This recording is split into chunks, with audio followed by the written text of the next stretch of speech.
Bonjour, aujourd'hui je vais vous parler de l'Europe des Lumières, avec la circulation des idées, le despotisme éclairé et la contestation de l'absolutisme.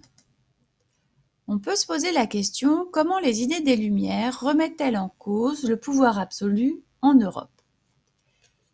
Les idées des Lumières sont celles de Montesquieu, qui dénonce la confusion des pouvoirs, source de tyrannie, et propose qu'ils soient strictement séparés. Donc Montesquieu est pour la séparation des pouvoirs, c'est-à-dire qu'ils soient indépendants les uns des autres. Le pouvoir exécutif, indépendant du pouvoir législatif, lui-même indépendant du pouvoir judiciaire. Quant à Voltaire, il tente d'éclairer le roi de Prusse, Frédéric II, et combat pour la tolérance religieuse. La tolérance religieuse, c'est la défense de la liberté de culte. Toute personne a le droit de choisir sa religion. Rousseau, lui, critique la société d'ordre et défend l'égalité entre les ordres. Rousseau est contre la société d'ordre et pour l'égalité entre les hommes. Mais qu'est-ce que la société d'ordre? La société d'ordre est une société divisée en 3 ordres: le clergé, la noblesse et le tiers-état. Le clergé et la noblesse ont des privilèges, mais le tiers-état n'en a pas. Donc, il ne s'agit pas d'une société égalitaire. Rousseau est contre la société d'ordre. Pour Diderot, il dirige la publication de l'encyclopédie et il développe l'idée de liberté. Diderot, donc, défend les libertés et dénonce l'intolérance. Quant à Condorcet, Condorcet est un mathématicien.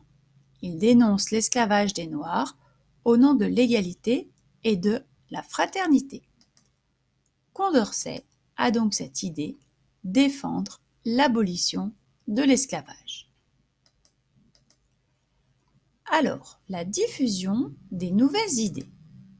Comment ces idées nouvelles sont-elles connues au XVIIIe siècle? Tout d'abord, par l'encyclopédie. L'encyclopédie est un dictionnaire qui rassemble des connaissances dans de nombreux domaines.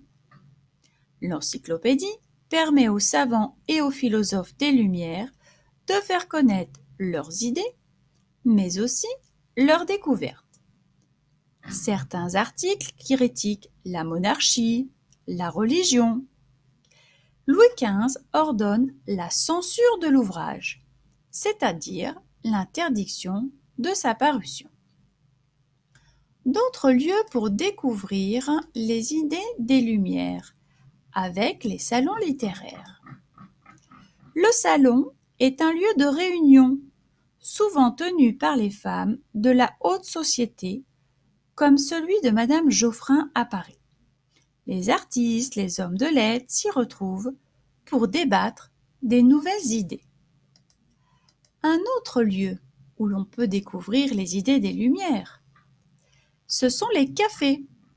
Les cafés sont des lieux où se réunissent l'ensemble des personnes cultivées de la société, comme le café du Procope à Paris. Ils viennent lire la presse, discuter des dernières découvertes scientifiques et aussi débattre des décisions politiques. Le despotisme éclairé. Qui sont les despotes éclairés? Tout d'abord, Frédéric II, roi de Prusse.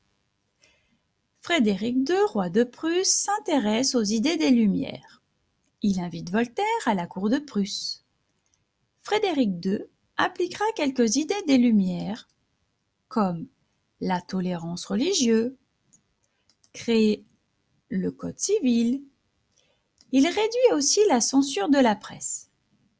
Mais ces réformes ont des limites, car il va maintenir les privilèges de la noblesse et il détient tous les pouvoirs. Il s'agit bien d'un despote éclairé. Un autre despote éclairé de l'Europe, Catherine II de Russie. Catherine II de Russie prend connaissance des idées des Lumières. Elle correspond avec Voltaire et Diderot. Elle invitera Diderot à la cour de Russie. L'influence de Diderot auprès de Catherine II est limitée. Elle décidera de quelques réformes comme la suppression de la torture, pas de mise à mort sans jugement. Mais Catherine II reste un despote. Elle ne veut pas tout bouleverser, mais un despote éclairé, puisqu'elle appliquera quelques idées des Lumières. La contestation de l'absolutisme. Comment l'absolutisme est-il contesté par les Lumières? Tout d'abord, dans le thème de la politique. Les idées des Lumières, ils sont pour la séparation des pouvoirs. Mais les réalités de l'époque, sous Louis XVI, le pouvoir est détenu par le roi. Il s'agit de la monarchie absolue. Pour le thème de la société, les idées des Lumières sont les suivantes. Ils sont pour l'égalité. La réalité de l'époque, sous Louis XVI, eh bien, il s'agit d'une société d'ordre. Les hommes ne sont donc pas égaux. Quant à la religion, les idées des Lumières vont soutenir une tolérance religieuse. Chacun a le droit de choisir sa religion. Les réalités de l'époque, sous Louis XVI, la religion est imposée. Concernant l'économie, les idées des Lumières défendent une liberté d'entreprise et de commerce. Mais sous Louis XVI, les douanes intérieures existent et par contre, il n'y a pas de liberté d'entreprise. Pour les sciences cette fois-ci, les idées des Lumières favorisent l'expérience et l'observation. Par contre, les réalités de l'époque sont tout autres. Sous Louis XVI, les connaissances sont incertaines.